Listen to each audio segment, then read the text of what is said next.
कांग्रेस के पूर्व अध्यक्ष राहुल गांधी लगातार केंद्र सरकार पर निशाना साधते रहते हैं। शुक्रवार को एक बार फिर उन्होंने सरकार पर हमला बोला है। राहुल गांधी ने कहा, चीनियों ने हमारी जमीन ले ली है, आखिर कब भारत सरकार इसे वापस पाने की योजना बना रही है, या ये भी एक एक्ट ऑफ गॉड बनने वाला है। इससे पहले कांग्रेस सांसद ने कहा था कि देश के प्रधानमंत्री नरेंद्र मोदी को छोड़कर देश के हर नागरिक को भारतीय सेना की क्षमता पर भरोसा है।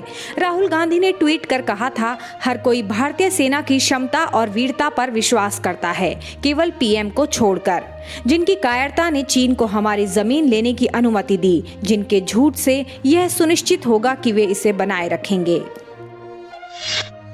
प्रधानमंत्री नरेंद्र मोदी ने वीडियो कॉन्फ्रेंसिंग के जरिए शुक्रवार को राष्ट्रीय शिक्षा नीति 2020 के तहत 21वीं सदी में स्कूली शिक्षा सम्मेलन को संबोधित किया।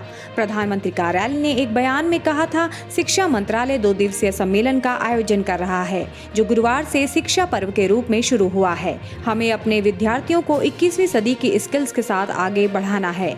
ये स्किल्स होंगी critical thinking, creativity, collaboration, curiosity और कम्युनिकेशन। एनईपी को इसी तरह तैयार किया गया है ताकि सिलेबस को कम किया जा सके और फंडामेंटल चीजों पर ध्यान केंद्रित किया जा सके। इस सम्मेलन को संबोधित करते हुए प्रधानमंत्री नरेंद्र मोदी ने कहा, राष्ट्रीय शिक्षा नीति 21वीं सदी के भारत को नई दिशा देने वाली है। साथियों, पिछले 3 दशकों में दुनिया का हर क्षेत्र बदल गया, हर व्यवस्था बदल गई।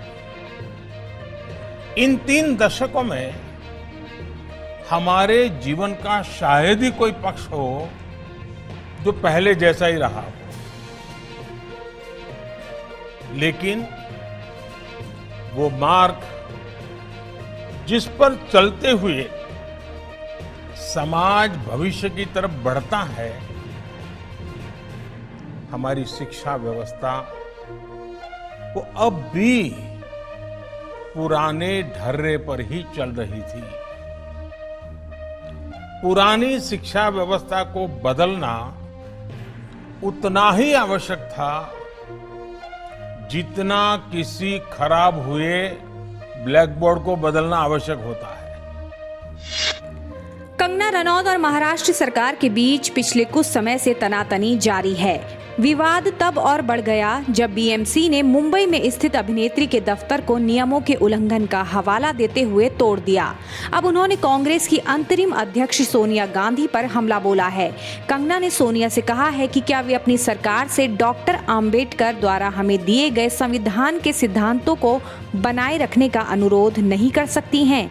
कंगना ने शुक्रवार को ट्वीट कर कहा, कांग्रेस की माननीय अध्यक्ष सोनिया गांधी जी, क्या एक महिला होने के नाते आपको महाराष्ट्र में आपकी सरकार द्वारा मेरे साथ किए जा रहे व्यवहार से पीड़ा नहीं हो रही है?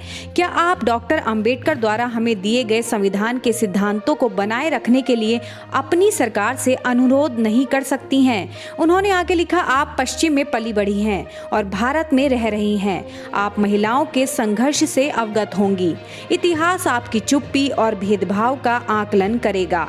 आपकी ही सरकार महिलाओं का उत्पीड़न कर रही है और कानून व्यवस्था मजाक बनकर रह गई है। मुझे उम्मीद है कि आप इसमें हस्तक्षेप करेंगी।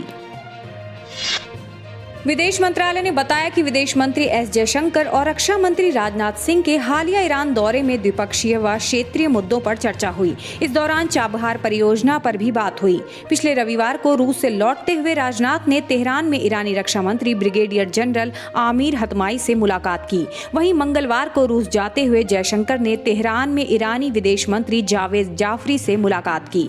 विदेश मंत्रालय के प्रवक्ता अनुराग श्रीवास्तव ने बताया कि इन बैठकों में इस बात का उल्लेख हुआ कि चाबहार बंदरगाह पर यातायात बढ़ रहा है। ईरान भारत का बहुत पुराना सहयोगी देश रहा है। गौरतलब है कि भारत और ईरान ने 2018 में चाबहार बंदरगाह को विकसित करने के लिए $8.5 करोड़ का करार किया था।